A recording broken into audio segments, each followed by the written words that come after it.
Welcome to the Speak Your Piece podcast. My name is Ian McNaughton. Thank you for joining us. Coming on to the pod, we're recording this Monday night. Coming on tonight, Jevon from the Left Side Heavy Pod, my boy, my dude. He was talking with Adam Forsyth earlier tonight. That's a big, if you don't know, that's a big interview. That's a big draw for Jevon. So congrats, big guy. I wish I could interview somebody that famous, but I'm interviewing you, so that's pretty close. Hey, well, I appreciate that intro. But yeah, Adam Forsyth, he's a really good guy. His DMs are open on Twitter, so I guess I just kind of got lucky. But I just threw a flare, and my mindset was the worst thing he could say was no. So, and luckily I got a yes. But yeah, talked a little deadline deals, and no, it was a fun one. You're hot right now. You're on a roll. So that's why we had to get you on for Monday after the NHL Trade Deadline, which finished about 8.5 hours ago as we record this. I sent you an agenda earlier, and then the Mantha trade happened. Yeah. But is there a trade you want to start with, or one of the big ones that we should dive into first? I mean, you can start wherever. There's a few like hidden gems that I like, but I can kind of sprinkle them in as we go. All right, let's start with the Hall trade because I thought about this yesterday because obviously it came out late last night for us, and at first I'm like, okay, it's not great. Obviously, the return is not great for Taylor Hall. It's not a huge return coming back the other way, but I think that's the best the Sabres could have done. I don't know if they could have done any much more than that. Yeah, because Taylor Hall kind of handcuffed the Sabres because he had a no-move clause. So he was basically, it was like the Kessler when he wanted to leave Vancouver. Yeah. He was like, you're only going to trade me to either Anaheim or this other team. And like, I don't want to go anywhere else. So I think that was the same thing with Hall, which kind of surprises me because he only signed a one-year deal. And Buffalo's really shitty. So it's like, what if they don't trade you? Are you going to stay on this team? Like, I would take anywhere but Buffalo and then just re-sign somewhere else. So he kind of handcuffed Buffalo, and I think they kind of got the best. And I don't know if they can get a first-rounder because if he had term, then I think they could have got a first for him. But in my opinion, I think Hall's worth a second-round pick. I think he's... Oh, yeah, absolutely. Yeah. I think he's incredibly overrated, but... He's a good player, but I think he's just incredibly overrated. I think this is the summer however this season plays out for Hall, we're probably going to have a referendum on how good he actually is because he's got a 2-point-something shooting percentage with the Sabres this year. Like he has 2 goals on the season. 2 goals, so not good. And you mentioned a no move clause. The other thing is that I think he's making $8 million, I think this year, or like 70 grand a day or something ridiculous like that. Which I mean, probably too much for Taylor Hall, but if you want a good, second line left winger, that's your guy. Not a bad option. Yeah, 100%. Also, Buffalo retained 50% of it too, so Boston's only paying him $4 million. Which I think it's like a good fit.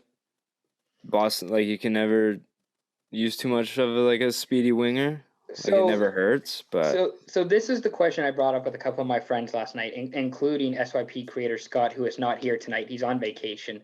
Beauty. Yes, lovely guy. Can't say enough about him. Jimmy Fallon. Jimmy Fallon was not able to come on tonight, which really is too bad. He's doing he's doing like car karaoke with what's his name, the other guy who's on CBS. He's doing that. James Corden. James Corden. He's doing car karaoke with James Corden. He has a hashtag segment he has to do. I wanted to ask about Taylor Hall because outside of Pasternak, is this the best winger that David Krejci's ever played with? I have some names I want to throw at you. I mean, he's definitely up there, but I mean that 2011 run that Boston had, they had some absolute heaters on there. So Milan Lucic was top of that list of wingers that Krejci's played with outside of Pasternak. I have late in his career Jarome Iginla. Oh yeah. Jake DeBrusk. Yeah, we'll see how he turns out, but Nathan Horton, He was good. he was good. Yeah, And then unfortunately, concussions got the best of him. and the other name, just for shits and giggles, I want to throw out there is Louis Erickson. But Louis Erickson. Oh my God. I'm gonna say Hall is up there for one of the best wingers that I think he ranks 1 or 2 on that list. I actually like Nathan Horton back on the Bees when he was healthy. Like, he was actually a pretty good player. And Milan Lucic, he fit in that system well. But I think Taylor Hall, in terms of skill players, he has to be number 1 on that list. So the other thing I figured out today, you're gonna love this. I figured out how to fix the Sabres. Oh, let me hear it. So what you do if you're Kevin Adams or whoever's going to be running the Sabres, because who knows if Kevin Adams is going to still run the Sabres after the season. Yeah, who knows? If you're the Sabres, what you do is you're a dumping ground for every team's shitty contract with like a no move, or without a no move, like without the restrictions. Basically, any shitty deal that you can just trade away. Buffalo should take those contracts and take draft picks from those teams for said contract. You're just a dumping ground for shitty contracts, and you get draft capital and you do the long rebuild. That's my way to fix the Sabres. Like, it's a long rebuild. Yeah, I think before they even have a sniff of contending, it's more than 5 years, I think. I mean, their prospects just haven't been turning out, but I kind of like where you're going with that, because you can control the negotiations if you're receiving a shitty contract. So, well, here's the thing. So according to Cap Friendly, estimated cap space for them next year, $32.5 million. So they'll have $32.5 million to play with in the offseason. Right now, their standard player contracts, which are allowed a max of 50. They currently have 23 expected for next season. Some names that I thought that the Sabres could go after. You'll like these names as well. Franz Nielsen. Shout out Franz Nielsen. James Neal. Matt Duchene. Okay. I mean, Duchene's not awful. It's just that's an $8 million deal with Nashville. Yeah. Like that's just a shitty contract. As soon as he signed that deal, I knew it was going to be a regret. I knew he wasn't worth $8 million. No, not a chance. Especially the term that he signed for. It's insane. Like him, the other name I have on this list is Ryan Johansson. Yeah. Both of them are signed to like shitty deals with term. Yeah, it's awful. Other names I wanted to throw out there. I have JVR with a question mark because JVR's actually had a good season. He's playing really well. It's just an expensive contract, and if Philly decides to rebuild in the offseason. The other three names, I have Michael Matheson, Tyler Johnston, and Clayton Keller. None of those guys are bad players per se. They just have terrible contracts that Buffalo might be able to take on. Over under 8 years until the Sabres make the playoffs again.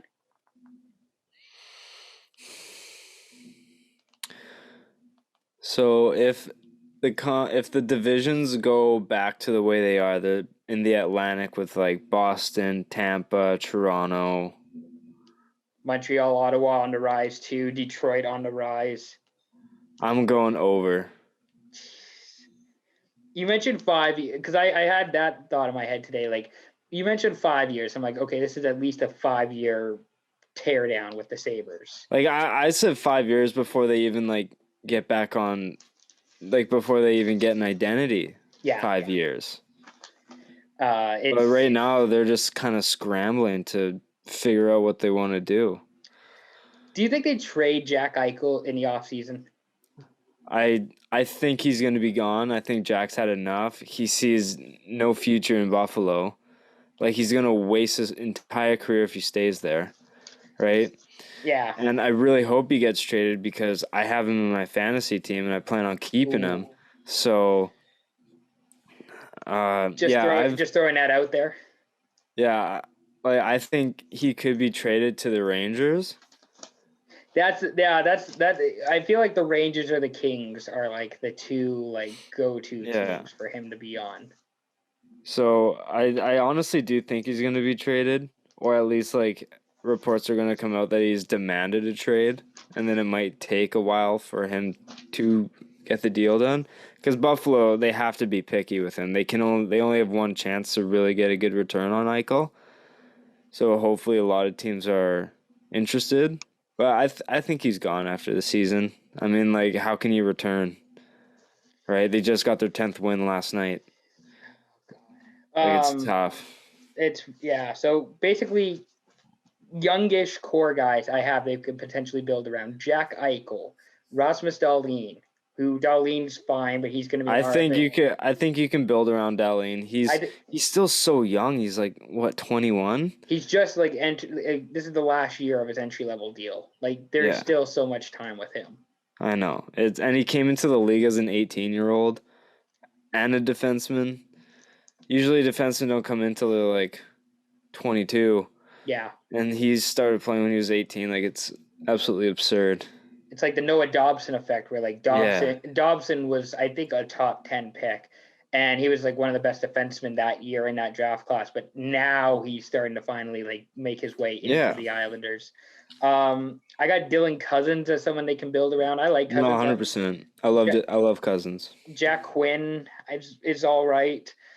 And then Olofsson, Yoki Haru, and Ukko-Pekka Luukkonen, who's their goalie of the future. But I mean, it's dire in Buffalo. Do you think they offer sheet anyone with their cap space that they have? I mean, they need picks, and that's why that's why I think they should just go the taking in shitty contracts for picks. The problem is that there's nowhere but down. Like this team has to rebuild, and this team has to just play like shit. The problem is that that's a terrible option in free agency. Like you're not going to get many free agents coming. You're not going to get anyone. So, surprisingly, they even got Hall. Yeah, and I mean, the problem with the Hall deal too is that that's like the absolute worst case scenario played out for Buffalo in that, and even the Hall to some certain extent. But I mean, for Buffalo, that was like the worst case scenario can't happen, right? And it did with Hall. So it's too bad. Should we switch over to the Manta trade? Sure. All right. Let's do it. So my Detroit Red Wings, we texted about this earlier. Yeah, we did. You said that the Capitals got fleeced, I believe is what you said. I did say that. For Anthony Manta. So just in case you haven't heard, the Capitals received Anthony Manta. The Red Wings received Richard Panik, Jacob Vrana, a first-round pick this year and a second-round pick next year. As a Red Wings fan, I'm thrilled with this deal because I didn't think this kind of return was out there for Manta, considering the Taylor Hall trade. I didn't think Manta was as good as like the Kyle Palmieris of the world and the Nick Folignos of the world. I mean, kind of the same with Foligno, but I thought that was more of, the extreme and not how things usually happen. Your thoughts about the Manta trade to Washington? You see, so I played recency bias earlier today because Mantha hasn't had a good year at all. Not really. And his defensive game is trash. But the season before, or like the COVID-shortened season where he got hurt, he was scoring at an elite pace. And he's a big body. He's like 6'4", 230. He can really score, and he thrives when he's not the guy. And I think that's really going to benefit him in Washington. But I think like a Mantha for Vrana is fair on its own. And then you throw in a depth piece with Panik and a first and a second. And I just think that's a huge haul for an Anthony Mantha kind of player who's pretty one-dimensional, in my opinion. So I really love the trade for Detroit, and Stevie Y comes out on top once again. He doesn't lose, man.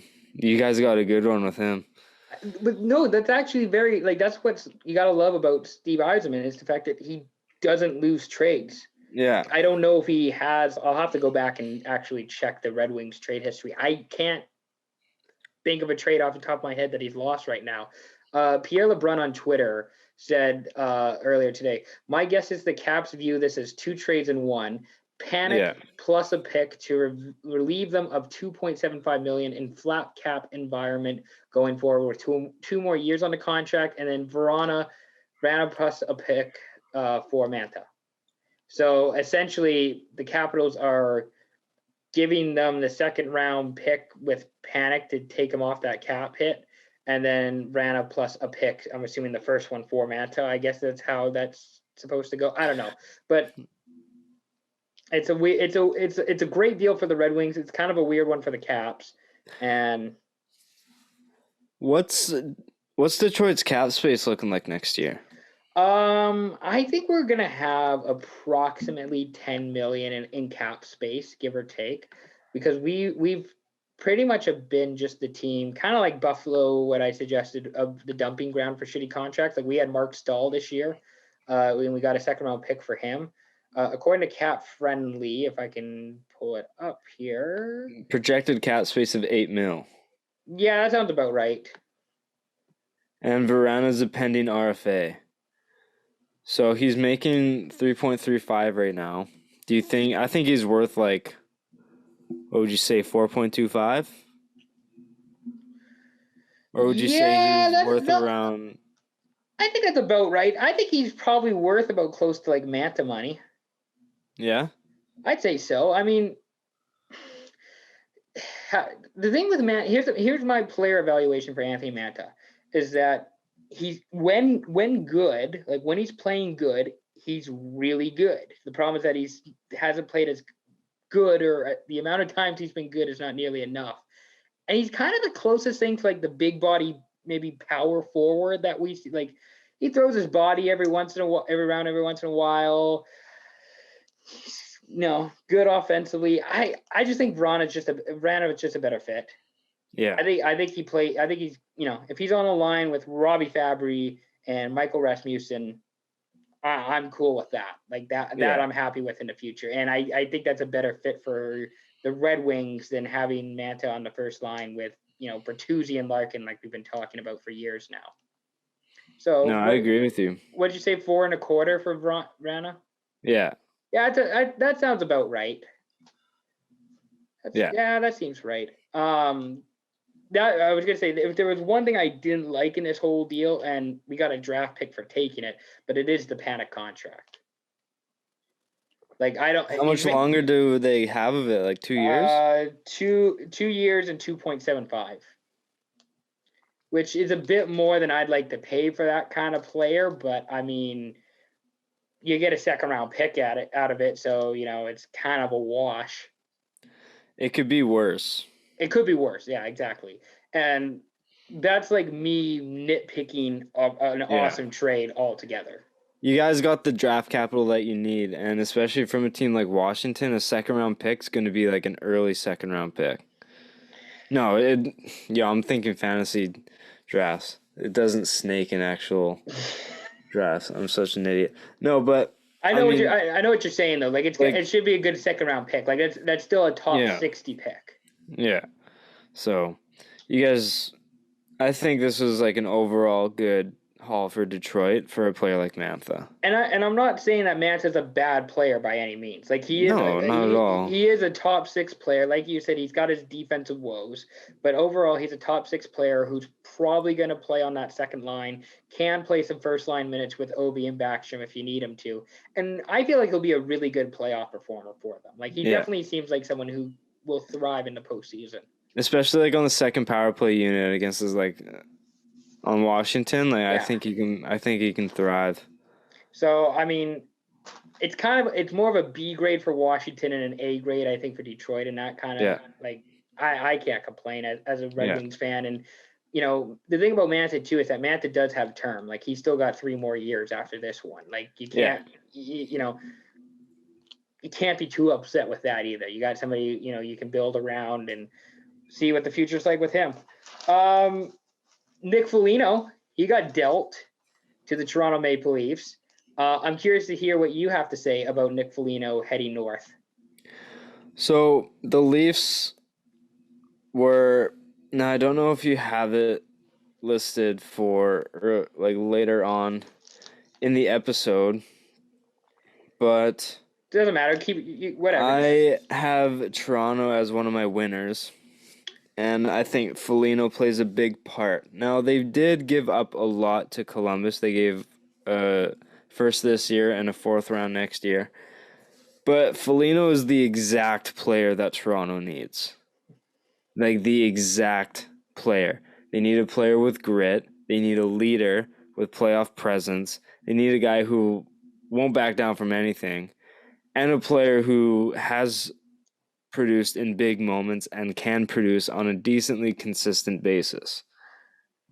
Now, mind you, Foligno, I think he only has like 16 points this year. That's about a point every second game, which isn't bad for a player like Foligno. He's getting up there in age, but he'll get in the dirty areas. He'll fight.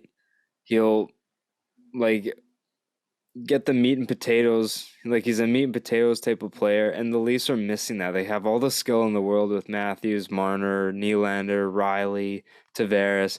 Like, they don't need any more like 8 million. They don't need any more Taylor Halls, like we were saying earlier. They need like the Wayne Simmons, the veteran presence of Joe Thornton, Yeah. the Nick Foligno types of player. Like, they need that, and I think this was a huge pickup for the Leafs. Even though they had to give up a first, I think their first round pick is going to be like I think the North Division is theirs to lose, in my opinion. I think it's going to be a cakewalk to the final four teams. And so I think cup final or bust for them this year. They might not win, but I think it's cup final or bust for them this year. So I think Foligno will definitely help them, which is why I have him in my winners circle. I love the trade because of all the things you said. Like, Foligno is like he's the guy you want on your team in the postseason. And if you've been following like the Leafs and the signings that Dubas has made this year, like signed Simmons, he signed Thornton, he signed Spezza last year. It's those guys who are who are not afraid to say in the locker room, what the fuck are we actually doing here? Yeah, exactly. And that's what the Leafs needed last year, which is somebody in the locker room to not be afraid to stand up and say, what the fuck is actually going, like, what the fuck are we actually doing here, guys? Like, pick it up. And that's what Foligno's going to do. That's what Thornton's going to do. That's what Spezza's going to do. That's what Simmons is going to do. All those guys. I love it. I can't say enough about it. And yeah, like, Toronto should be a top 4 team this year. Yeah. Toronto, I think if they don't make it out of the North, then it's a very, very disappointing season. And I even think that if they don't make it to the Cup final, then it's still going to be a disappointing season. Because I think with how Jack Campbell's playing, they even got even more depth with adding Riddick. Yeah. And I know Freddie Anderson, like, he's not having a season, but he's still that anchor for the team. So with how their last line of defense is playing, they don't have to worry if Freddie's playing bad because they can throw Campbell in, who's like 11-0 this year, which is, by the way, like a record-setting milestone for him. And they added sandpaper finish to what they need. It's just like, I think they really hit on all cylinders this trade deadline. Like, I wouldn't want to go up against the Maple Leafs now.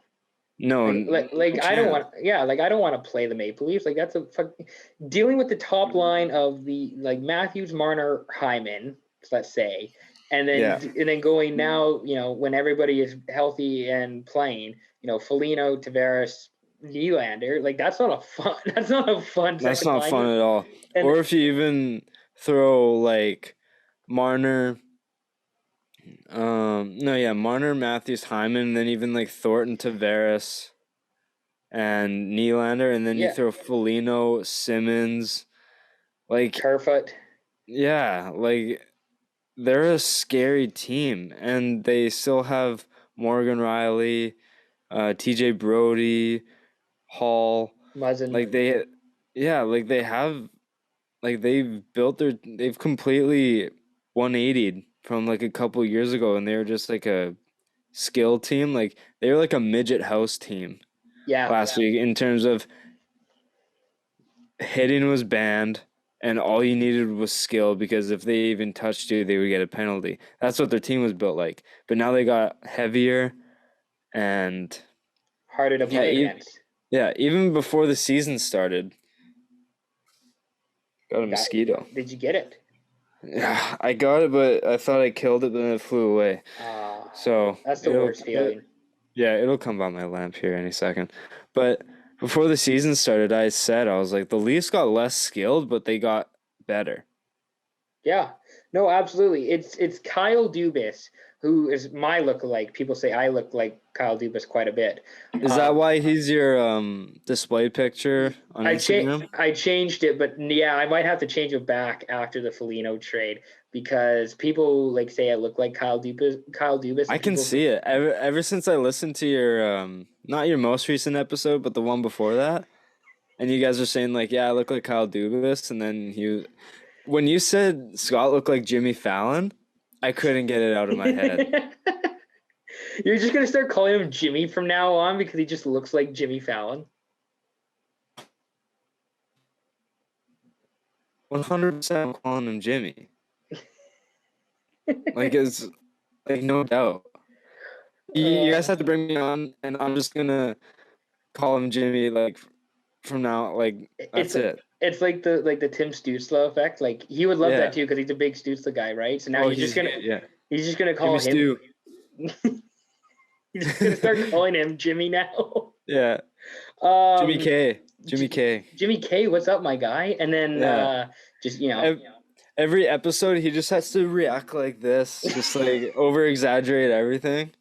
Yeah, no, like lean back and start laughing like every single time he says something. Matthias Janmark to Bay? Yeah, oh my god. Who would have thought? No way. Yeah, he does like the lean over, like all just that sort of. Just starts he has to be holding cue cards in his hands at all times. I'm gonna force him to do that the next time he's on. It's just like he has to play the role. He's got to live. He can't be a pretender. We were talking about Kyle Dubas because Kyle Dubas, I love this because I look like him, but also because he put his balls on the table. Yeah, and it's like I'm all in. Here you go, guys. Let's fucking go. Yeah, because did you hear that presser? They were like, will you give up a top prospect in order to, like, help your team make a run? And he's like, yeah, 100%. Yeah, and it's just like, why not? Yeah. Yeah, because you can't be rebuilding and, like, contending at the same time. Like, you see Tampa, they're giving out first-round picks for David Savard, who's not even nearly worth a first-round pick, but he's like, we need heavy bodies on the back end because obviously it worked last year. And obviously you need a prospect pool, but you can't be so worried on that because you win a cup. Oh yeah. You're not worried about the next 5 years because you're still feeling the high from the Stanley Cup that you won. Especially the Toronto Maple Leafs. Like these are the Maple Leafs we're talking about here who haven't won a cup in over 50 years. Yeah. And it's just like, what was it, 67 or something? 67, yeah. Where it's just like, okay, would you rather have a first round pick or, this cool prospect? Or would you rather celebrate a Stanley Cup and win a championship? Yeah, like, that's why people were, like, giving shit to Tampa for trading a first round pick for Blake Coleman or trading a first round pick for Barclay Goodrow. And then they ended up winning the cup this year. Now those first-round picks are worth it because what you did, you ended up winning the most prized possession in the sport of hockey, right? You're a champ. So if this works out, Kyle Dubas is going to – and being completely honest, Kyle Dubas better not get any shit, he should not be on the hot seat. He shouldn't – GMs, their job is to get the groceries. And the coach is supposed to make a good dinner. If they completely pooch it, the GM's like, what did you want me to do? I got you everything you needed. Yeah. And you couldn't capitalize. Sometimes it's not even the coach's fault. Sometimes, like, the players can't produce. But Kyle Dubas better not hear any shit because he's doing everything he can to, like, put this team in a position to make a cup run. And I mean... like, what more did you want? Like, this dude, like, this team is one of the best, top from bottom. I say they're the third best team in the league right now. We can do maybe power rankings later on, but like third best team in the league. Top 5 at least. Top 5 at least. The best team in Canada. They have a path straight to the Stanley Cup this year by winning the Canadian division, getting a top 4 spot. Like, why not? Why the fuck not? Do you just go and you just go win a cup this year? Yeah. Who gives a shit? Yeah, go all in. And especially with this draft class coming up. Like, this year, let's not all act like we know who's going to go where in the NHL draft this year. I honestly, I don't know who the top prospect is this year. It's like you could get someone who's projected at 5 at 20. Yeah, like let's not act like we all know how this draft is going to play out. So why not trade a first-round pick? It's kind of the same thing with the Caps, trading for Manta, where it's like, why not just trade a first-round pick? Like, who the hell knows how this draft's going to go? Just exactly. So big ups on the Nick Foligno trade for both sides. For sure. For Toronto and Columbus. We talked a little bit about David Savard, but we kind of know where Columbus is heading and the direction they're going this year. It's not surprising. Yeah. Thoughts on the Blue Jackets, by the way, just getting picks. Hey, by the way, Laine scored. I don't know if you saw Laine. Yeah, I didn't see the goal, but I saw that he went end to end. Yes, that's the 200-foot player that Torts was really looking for. That's the joke people were making. But yeah, the Blue Jackets, they're rebuilding. They're just getting one of my winners. One of my winners. Just acquiring picks. They're fine because they were, to me, they always, you know how like when you think of the Dallas Cowboys, you think of 8-8, or when you think of Matthew Stafford, you think he's the last quarterback you resort to in fantasy football when you wait for a quarterback to draft. Oh no, that's Andy Dalton. Yeah, so I guess the Red Rifle, but the Blue Jackets to me are always a team. When I think of them, I think of a team that can contend for a playoff spot but won't ever make it. Yeah. And they've never had like a polarizing prospect. They traded for Seth Jones. I guess they had Rowinski, but I mean, Cam Atkinson. Wawrinski is like amazing, and like he's one of the prospects that they've had that has been like stand out. They have Texier, but I guess they have Elvis as well, but they haven't really had any sort of hope or like prospect pool like San Jose does or Tampa does, or you know what I mean? Yeah. So I think acquiring picks is really important for them because I think their season, I think they need to press the reset button after the season. Well, I was going to say, and for all I just said about like drafting players in this draft class being an absolute, just fucking whatever. It's unpredictable. So unpredictable. It's a crapshoot, really.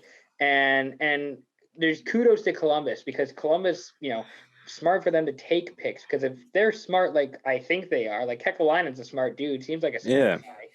Why not? And if you got good enough scouting, just go and, draft 3 good players in the first round. Yeah, exactly. No, 3 first-round picks are really important. They got a 3rd-round pick as well, conditional 7th. Pretty sure they got a 4th-round pick next year. I mean, they acquired what they needed. They need draft capital, and I think that's important for a rebuilding franchise like them. So, do you think Torts is back next year? No. I can't see it. I think Columbus needs a new voice in the dressing room.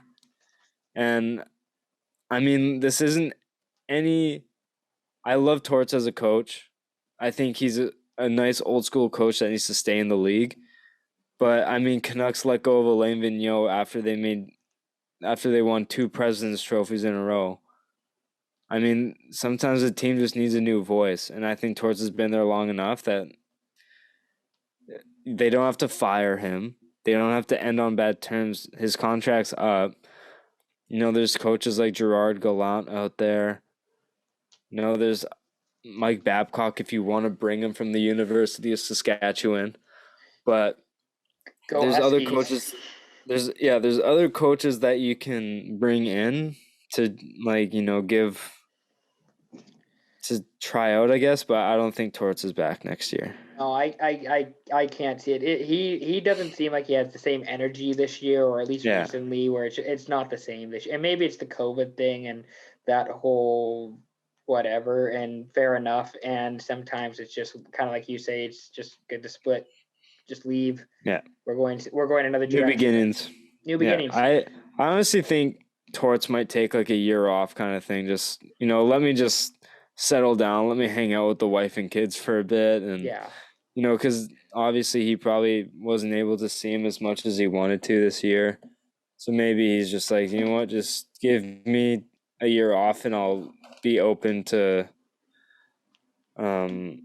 contract offers later. But, I mean, hey, maybe an offer comes that he can't turn down and he'll continue because, if you take a year off, you might just downgrade into like college and stuff and you might not get the offers that you had. Or the Buffalo Into. Sabres might offer you a contract. And If the Buffalo Sabres offer you one, just like make up some sort of excuse to not take it, and then once they hire a new coach, then reopen your negotiations. Well, it's like that email wasn't like I didn't get that email. I was like, sorry, Yeah, I didn't see that. My fax machine wasn't working. Like, sorry, yeah, guys. you might have pressed Con Tortorella instead of John. You probably pressed K on the keyboard instead of J. I didn't get it. Patrick Laine, speaking of the Jackets, Patrick Laine, he's an RFA after this year. That's somebody I feel like you have to re-sign and you can build around if you're the Jackets. Especially if they don't bring back Torts, I think you have to bring back Laine. Yeah. Because Torts and Laine don't really mesh well. Yeah, because he doesn't block shots and he doesn't get into corners or whatever. Yeah. You see, Torts needs to kind of, as much as Torts wants players to adapt to his style, he needs to adapt to player style. That was the whole thing. It didn't work in Vancouver, right? Yeah, it's not a one-way street, right? It has to go both ways. So Laine is not that type of player. Make an exception for one guy. Like Laine is post up and I'll rip one top shelf. Like he was on a tear when he first got there. Like he was actually doing really well, but then I feel like Torts just kind of drove him into the ground. It's like the Bill Belichick way of just playing to your player strengths, right? Yeah, exactly. Like doing what your player does well and not putting them in a vulnerable or weak situation for them. And that's why he trades out of like first round so many times because he's like, this isn't a player that fits our style. Yeah, we'll trade down and just get picks. We'll just and then find somebody that we like. Like, don't ask Laine to go get the pucks in the corners because it's just not his job. Yeah, it's not what he does. Yeah, that's the Columbus Blue Jackets talk for this pod. Any other trades you liked or you thought were good or that you enjoyed over the deadline? You see, there is a few. Okay. That stood out to me. And one of them is what really gives this team the possible minor boost they need. And that's the Florida Panthers acquiring Sam Bennett. Oh. Florida Panthers have never been able to get over the hump.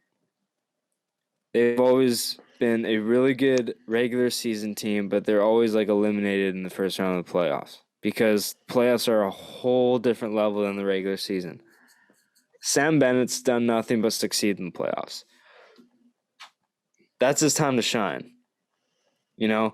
He plays with power, he plays with grit. Mm-hmm. He isn't playing like the skill player he was drafted for at 4th overall, and I think, what was it, 2017? No, 2014? 2014, I think that was with Sam Bennett. I'll pull that up quickly. 2017 was Pettersson. It was 2014. Yeah. Bennett to Florida is a really good pickup for them because they need more grit in their lineup, and I think it could possibly he's not going to be the missing piece. Mm-hmm. But he can be the spark that they need to keep the wheels going. And I think it's a win-win for both teams because Calgary basically acquired 2 second-round picks because the prospect they got was drafted in last year's second round. See, that's what I didn't like about So this trade for Florida. Like, I get that aspect. I get that aspect of Bennett being the playoff performer. That yeah, just seemed like a massive overpay for Sam Bennett for me. And maybe it's because he's got 2 first names that you overpay for him because people with 2 first names are more likely to succeed. But I mean, what was the market on Sam Bennett? Like, I can't imagine a market on Sam Bennett was like so high that you needed to trade essentially 2 second-round picks for him. But I mean, I hope it works for Florida. I I think it can. I think Bennett's the type of player where I think he just needs a fresh start. Sure. And I know like it was a lot, but I think it can pay off for Florida. And Chicago getting Gaudette. Yeah, I was going to ask you about the Canucks moves today because it's an interesting one. I like Gaudette. I thought he was a good, bottom 6 piece, and I know he hasn't had a great season, but I mean, like you're keeping him on the bench. He's averaging like 2 minutes less than last year, right? You can't really get anything going when you're not getting the opportunities. If you're in a check-in role, you're not going to be producing a whole ton. yeah. So, but I think, yeah, if I don't know if you have any other trades or if you want to move on to another subject, but I I also wanted think to. adding Brandon Montour, Florida did for a third-round pick. I know it doesn't replace Ekblad, but you need at least they went and got like some sort of piece. But Can I I just mean, say we're bringing him up for the 3rd time. Jimmy Conkin. He texted me last night about how the Ducks were going to get a big returns for Raquel and Henrique. I want to see if I can pull this up on Sunday night if we were texting or if it's already been deleted. God, that's today. Yeah, he said Bob Murray has a high price for Raquel and Manson, so we'll get a lot of return if they both go. Doubt they'll trade Manson though. I don't know what a high return would have been for those guys, but yeah, I like the Montour trade. That makes sense. I I think a just thinking, third-round pick is pretty fair. I just thinking of Montour because he And used to play for yeah, Anaheim, and obviously now he's in yeah. Buffalo and now he's in Florida. But also big lax guy. Shout out Brandon Montour, big lax guy. Big lax guy. Definitely wore like half caps and Vans and like a collared Yeah. shirt with khaki shorts. Oh, that's the With go to lax guy with move is like a flat brim hat with yeah, backwards backwards. Yes. with the long hair Yeah. and then or like either a collared tee or like the baseball shirt I was thinking with like a like the polo. three-quarter I was sleeve. thinking he had like a polo on, Yeah. Yeah, like a yeah, like the collared yeah, like polo. the polo shirt with the collar. Yeah, Yeah. and then 100%. he's got shorts on, probably khaki shorts. He's in flip. Montour is probably like this is before they're about to play, and he's in flip flops at the rink, and he's just throwing like the lax ball like up against the Socks and wall, sandals. socks and Yeah. sandals. He drives a Jeep to and from the game, and Yeah. he's just doing that pre-game before he's about to play hockey. Or like a 2008 Ranger. Oh yes, that's Yeah. also that's a good call. 08 Ranger. Montour is a good trade. I like the Mike Riley trade to Boston for the 3rd round pick to Ottawa. I thought that was a good deal. I thought the Red Wings, obviously with the Marith and Nemeth deals, I thought they were good. Yeah, I I mean, like I'll give Vancouver some credit. I like the 6th-round pick for Jordy Ben. yeah, You know, Jordy Ben's on an expiring deal and like he's not a player that like teams are sought after to get. And if he can he shouldn't be in your top 4. no, and like if you can get anything for Jordy Ben, take it. And when we got a 6th-round pick for Jordy Ben, I was like, sweet. I don't. We're not re-signing him. We need to play our younger defenseman like Lefebvre. He's taking Lefebvre's spot, which is blasphemy. And we got a pick out of it, so I can't be mad. What trade did you like the least, or did you think was not as good as it probably could have been or should have been? Well, as a Canucks fan, I hated the Gaudette trade, Sure, yeah, that makes sense. but I think there's rumors that it was because he was patient zero in the Canucks organization, and there's a lot of the morale's low because of that. It really fucked him. But my theory is that he's going to be expensive once his contract comes up. Like he's going to be more expensive than the Canucks want, and with Petey and Hughes coming up, and just signing Demko and Pearson, there's no room for him, and he's going to be like a third line center at best. Yeah, that's a nice thing about at least I liked about Gaudette is that he bottom six guy. He knew his role. Yeah. You probably shouldn't be playing him in top six, and maybe give him some special teams minutes here and there. But like, I didn't like that deal for Vancouver, and especially the fact that you could get a draft pick for Jordy Ben, but you couldn't get one for Adam Gaudette. I think you could have got like a fourth rounder and this Highlander guy for Gaudette easily. Yeah. I think you could have got something for him. A deal I didn't like was the Devin Dubnyk trade. Who? Devin Dubnyk went to Colorado from San Jose for Greg Paterno. Oh, I didn't like it for Colorado. For Colorado. I thought there were a better goalies that you could have gone after than Devin Dubnyk. And I don't mind Dubnyk. He was fine with Minnesota. His stats have obviously tailed off the last few years with the Wild. Wasn't going to pick them back up with the Sharks this year. And now he's going to play for an Avalanche team that, this is kind of like, if it works, it works. Why not get Dubnyk? Why not trade for him? But I would have rather gone after like Bernier, Riddick,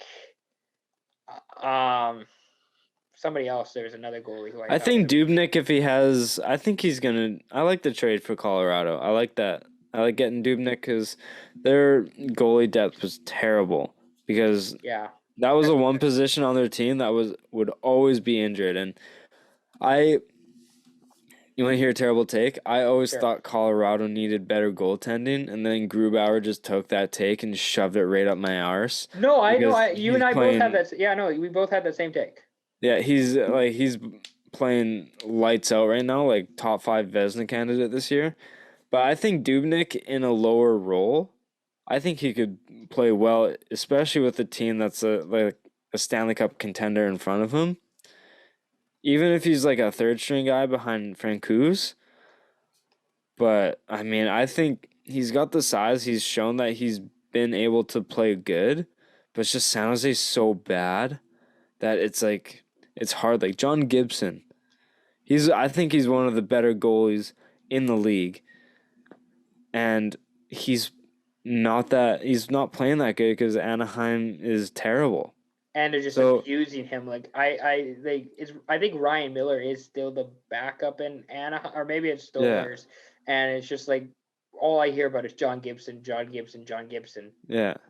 So I think Dubnyk can really succeed as like a backup role, come in every 4 games, just play average, and you'll be considered a good pickup. So I think Dubnyk is more than capable of doing that. What team do you think improved the most over the trade deadline?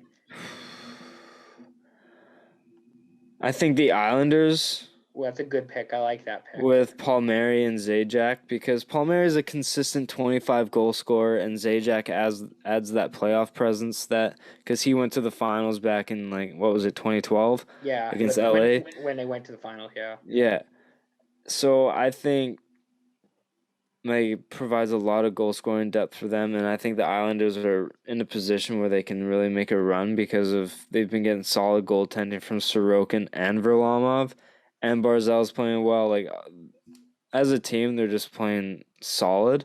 I think they're sitting atop of the Metro right now. Or is it the... No, it's the East. It's the East this year, but yeah. Yeah. So I think What was it like? What team most improved? What was the Yeah, question? yeah. What team most improved after deadline? Yeah, so I think the Islanders really did. Um, I think Yeah, Columbus, I was gonna like say as a the future. I was gonna say the Islanders I had as my team that would not the team that would win not the team that would finish first in the East, but the team that would win the East and go and play in the top four at the beginning of the season. Um, so I'm guess kind of rooting for the Islanders, and You're looking like an expert right now. I might know what I'm talking about, maybe. Yeah, you've done this once Possibly. or twice. Yeah, exactly. I thought the Leafs are the most improved team after the deadline. Yeah, I think they improved a lot. I mean, when was the last time Kyle Dubas lost a trade? Like it just feels like Dubas has just been on a roll lately, and he's been Yeah. killing it. And I think they lost tonight as we're recording this. I think they lost to Montreal, but anyway, like there's momentum. Did you see the other night where Marner gave like the back high five to Matthews, and Matthews just like slammed it like that's fun. Like there's Yeah. definitely good energy with those guys, and you love to No, see for it. sure. And hopefully it continues with the Leafs. So that's why I think they're the most improved team. Yeah. I've that Foligno edition really helped, even if giving up a first. But I really think they're going all in, and even adding depth with Riddick. Yeah, I really think they took a step up with this trade deadline. Worst team that got the most worse team that improved the least. Uh, Can I throw out one name for you? yeah. The Nashville Predators. Like that was that those guys should have been selling. Like Ekholm should have been gone. Probably Ryan Ellis should have been gone. Forsberg maybe, but I mean like you guys that team should have been selling, and instead they just bring in Erica Branson for defensive depth, which is like the last thing they needed. And yeah, they're nowhere closer than. Yeah, Nashville's a tricky team because they're making a late push. Like Hines was supposed to be gone, but he just isn't because they kind of started playing well, and then they think that holding on to Ekholm is they started getting hot, so why not at least try? Because I think they're in the Central, right? Yeah, Because they're like Chicago and Dallas and. I think the Central is like really wide open to kind of try and do something. So, I mean, Like I think Chicago got better with Gaudette compared to Nashville getting fucking yeah. Branson. But I don't think Chicago's going to end up making the playoffs. But It's a weird kind of underwhelming mix of teams yeah, between the Hawks, the Preds, and the Stars. no, 100%. I think that third and fourth spot's completely wide open. Because right now Tampa's in first, or Florida's in first, Tampa's in second. They're like, Carolina's in third, and Carolina's probably like you have those three teams. It's kind of just a matter of how that order shapes up, yeah. and then you have like the last team obviously trying to get in. And I got to give a shout out to you, Carolina, dude. They're an absolute wagon this year. I might be the only one saying this, and I know they lost to Detroit tonight, but can I say Rod Brind'Amour for Jack Adams this year? Oh, I'm on board with that. I think it's Quinville, and then because like obviously Florida's doing well, so probably Quinville. But I mean, I think Rod Brind'Amour deserves some Jack Adams love this season. Sheldon Keefe, do you think he's up there as well? Yeah, I would. That's probably my top three. I think right now is you got Quinville, Brind'Amour, and Keefe for Jack Adams. Maybe Trotz as well. Trotz and John Cooper, obviously, because like that team, even without Kucherov, is still performing well. Jared Bednar. So yeah, there's a lot of teams that are like playing above expectation right now, and it's awesome to see for the league. Going back to what I asked, because I said the answer first. Worst team that got worse after the deadline. Team that got worse. I mean, Vancouver got terrible. Like they didn't really they needed to sell, but they didn't. I wish they traded Pearson, but I'm also not mad about his contract because I think he's worth around $3 million, but I wish we traded him for assets. Team that got worse. Calgary. Sure, yeah. I But think they're headed for a rebuild. Like they're gonna tear it yeah. down this summer, I feel like. And I think Buffalo, I really do think they could have got a bit more for Hall, but again, they were kind of handcuffed by his low. It really can't get any worse for Buffalo. Like Yeah. they're just so low with them right now. It can't get any worse. We'll see how it goes for the Sabres this offseason as well.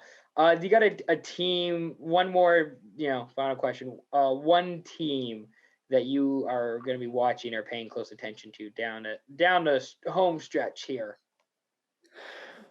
I really want to see how Florida finishes out because they're a really interesting team to me. They're a team that's, as soon as you hear Canada needs another team, or like Quebec needs a team, Florida's the first team they look to because they're just never bringing in any fans. Sure. But they're like a really good team. Like imagine Florida up in Canada, like the team that they have. They definitely get more Like it TV would be, viewers and fans. yeah, it would be insane.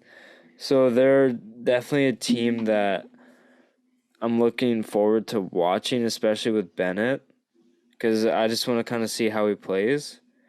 And I'm really intrigued to see how Foligno plays in Toronto. Yeah, I'll probably be watching even more Leafs games now because of the Foligno edition. Yeah, Even getting 100%. Riley Nash too, like that, he won't play until the playoffs because he's injured. But even adding Riley Nash to that team, like, just gives them another fourth line center to work with. Yeah, Like, can't argue with that. can't argue at all. I 100%. want a team I'm going to be watching.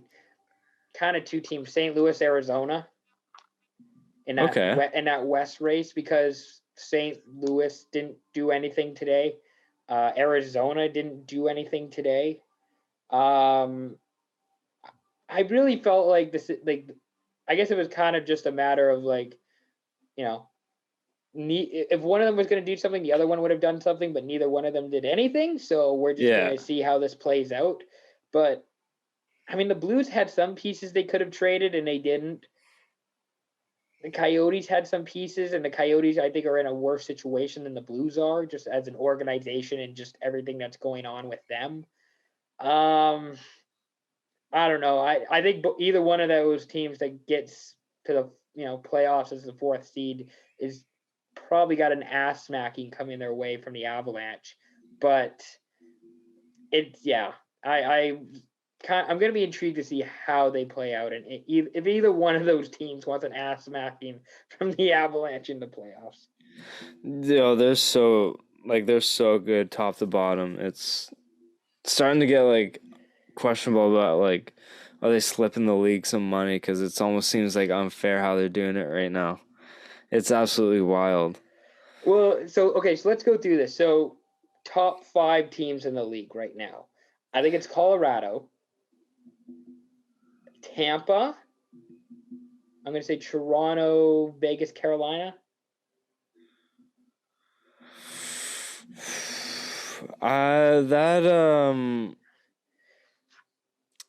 For that 5th spot, Washington's looking good. The Islanders are looking good. Florida's looking good. I think my 5 would be Tampa, Colorado, Vegas, Toronto, Islanders. Yeah, I can't argue with that. Like, that's still a really good 5. Yeah, that would be my 5, and then Carolina would slip in at 6. But I just like the way the Islanders play. They're just really well structured.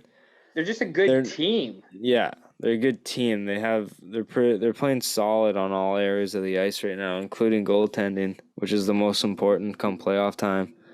Because they have offensive weapons, but if you can get a good backstopper, then Yeah, at least it gives your team confidence to kind of play free willy out there on offense. And it's going to be so exciting when we get to the playoffs and the Islanders beat the Bruins or the Penguins 2-1 every game in the playoffs. It's going to be so fun to watch. Exactly. One question in our mailbag tonight. Shout out Speak Your Piece creator Kevin K5Vin on Instagram. Shout out Kevin. Shout out Kevin. What major sport deadline is the best? We can eliminate football. Football is like football deadline. Not many things happen in a football deadline. Yeah, so. It's mostly like offensive tackles being traded for draft picks. It's really not much. So it's between, I would say, basketball, hockey, or baseball. I think the NHL deadline is the best. Yeah, that's the conclusion I came to earlier, because if I was more into baseball, like I've kind of fallen off my baseball fandom these last few years. But if I was more into that, I'd probably say the baseball deadline, because there are some it's kind of like the hockey deadline in terms of pieces being moved, but it just doesn't get the same fanfare. And they had a complicated trade deadline too, where they actually had 2 trade deadlines, if that made sense for baseball. That's baseball is like 162 games. They play 5 games in a row, take a day off, 5 games in a row, take 2 days off, 6 games in a row. It's like, bro, like, and then, yeah, it's wild. There's no salary cap. Players are getting $300 million contracts for 14 years. It's like, yo. Baseball's a weird sport. I had a take today. So I said contracts, and it brought me up to this. And my coworker, he doesn't necessarily follow sports like as much as I do and like we do and stuff. Sure. And he was like, Connor McDavid, like, how much did he make like his first deal? And I was like, rookie deals in the NHL are pretty structured. It's like you're not making any more than like $790,000 in like each of your first 3 years, and then it's once you hit that, then you can sign for whatever, and then you can hit free agency after 7 years. Mm-hmm. And I was like, he's making 12.5 right now a year on Edmonton. And he's like, damn, he's getting paid. I was like, compared to other sports, that's like, oh yeah, no, Connor McDavid should be making at least twice that, if like probably more like 3 times that. And I was telling him, I was like, compared to other athletes, he'll be the most underpaid athlete of all time. Yeah. That's a good that's a good like debate or like podcast episode, just debating the most underpaid athletes of all time. Like, cuz people are saying Mahomes is underpaid and he's getting $50 million a year. Oh, he's way overpaid. Like, I like Mahomes, but man, that like it's amazing. Like, Dak Prescott's getting $40 million a year. Like, Stafford's getting like $32 million a year. Like, Russ people are getting paid. A bunch. And like McKinnon's making 6.5 or 6.3 or whatever, and he's still gonna take less once his contract comes up. Like, and I know it's all due to like marketing and revenue, and you can only get paid what's coming in and stuff like that, and it's not on the levels of the NFL and NBA and MLB. But yeah, I think McDavid, in comparison, he'll be one of the more underpaid players. And like all time. Well, I was gonna say, like, obviously I like baseball. I'm from the States. Like, I've grown up a Mariners fan. I used to play baseball when I was a kid. Like, I love baseball, and I would post more about baseball if it just did better numbers wise. Because in our demographic, like for you and I, like people our age just aren't talking about baseball. Yeah. Like it doesn't happen, and they make their money from their regional TV deals, right? And fucking yeah, it's when I tell that to people, like Connor McDavid should be making 3 times as much as what he's making. Mitch Marner probably should be making more. Austin Matthews, those guys should be making. McKinnon, those guys should be making a fuck ton more, and it's just like that's hockey. That's the NHL. Hockey. It's insane. It's absolutely insane. Before we head out here, anything you want to plug or anybody you want to mention on here before we go? Not much. Just you follow and subscribe to my podcast, Left Side Heavy. It's on Apple, Spotify, and Google. You can find that on my personal page, Jevon.Lefebvre. That's Jevon.Lefebvre. Same for my Twitter without the period. And then follow on Instagram and Twitter at leftsideheavy_.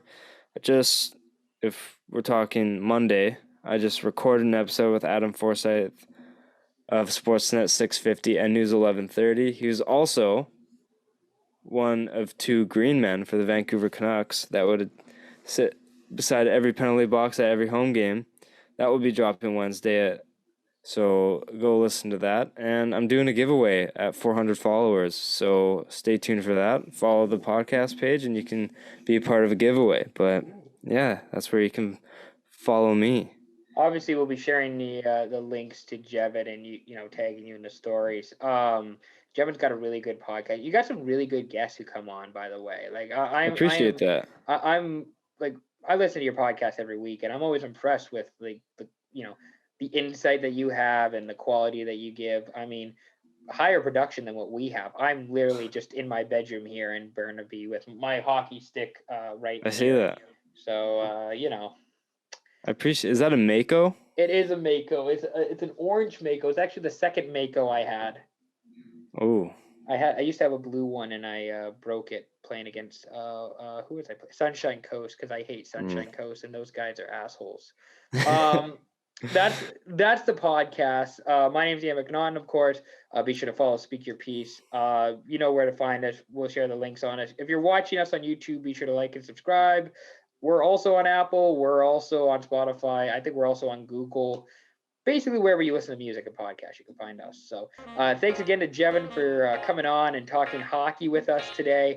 And we'll be back next week with a brand new episode as well as the Speak Your Piece podcast. So we'll talk to you then.